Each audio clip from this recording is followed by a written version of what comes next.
para los diferentes circuitos. Vamos a ver ahora un ejemplo práctico del fenómeno ya visto sobre el concatenado de dos campos magnéticos. Dicha aplicación se refiere a la bobina de encendido. La bobina de encendido, como se aprecia por la imagen, está formada por dos circuitos. Uno primario, constituido por algunas decenas de espiras de cable de cobre de sección gruesa, y otro constituido por varios millares de espiras de pequeña sección, enrolladas sobre un núcleo de hierro magnético. Todo sumergido en un baño de aceite aislante y encerrado en un contenedor cilíndrico de hierro magnético. Para el funcionamiento del sistema hay un segundo elemento constituido por un ruptor, o más simplemente un interruptor, accionado mediante una leva por el motor del automóvil. El ruptor se abre y se cierra sincronizado con los ciclos del motor. Analicemos cómo está conectada la bobina y lo que ocurre en su circuito primario en las diversas posiciones del interruptor: abierto, cerrado y transitorio entre abierto y cerrado. La conexión es en serie: batería, ruptor, primario de la bobina de encendido. Ahora el circuito está abierto, no circula corriente, no existe campo magnético. Circuito cerrado. La corriente de la batería, mediante el ruptor, fluye en el primario creando un campo magnético proporcional al valor de la corriente.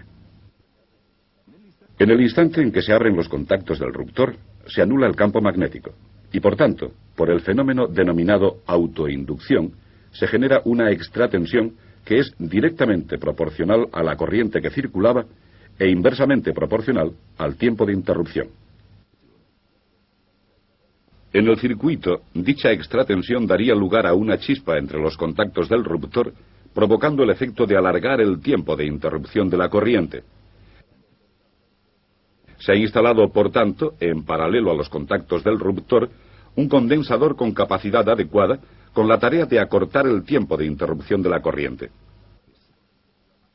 De esta forma se consigue la máxima extratensión posible. Veamos ahora la bobina. En su interior hay dos devanados con un único circuito magnético, exactamente como en los transformadores tradicionales, si bien la forma es algo distinta. Esto significa que la bobina funciona como un transformador, es decir, que a cada variación de tensión en el primario corresponde una variación en el secundario, con amplitud proporcional a la relación entre las espiras.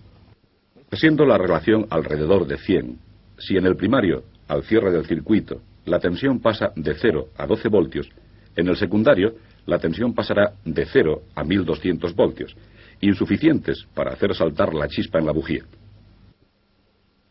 En el momento de la apertura se induce por el contrario una extratensión, como vimos antes, de alrededor de 300 voltios, por lo cual, en el secundario, tenemos cerca de 30.000 voltios.